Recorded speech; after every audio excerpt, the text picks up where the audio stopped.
Yeah. And in your recent article, the IMF and Sri Lanka are partners in delusion. You wrote, and I quote, back in April 2022, Sri Lanka's currency collapsed, having depreciated by 44% against the US dollar. According to our measure, inflation reached a stunning 74.5% per year. Sri Lanka even suspended payment on its external debt. Then the IMF fire brigade arrived. So is Egypt on the same track? Do you think Egypt could face Sri Lanka's fate? Yes. The one difference is,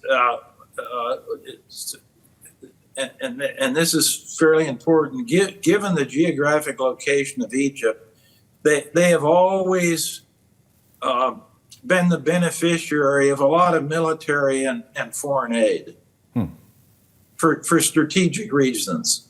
And that's part of the problem with Egypt, by the way. They've been living off handouts.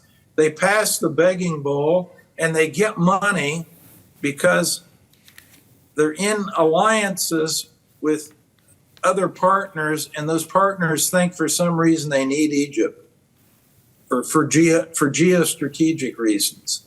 But what happens, the money goes to Egypt, and what pockets does it go into?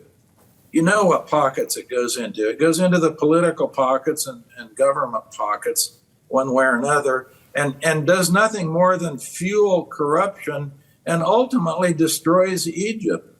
I mean, I would argue the foreign aid has been one of the most, shall we say, destructive economic aspects of Egypt, because the foreign aid goes in and it's just fuel for corruption. It just pours fuel on the corruption fire. And that's why you get all these terrible ratings in Egypt for things like corruption. It's very corrupt.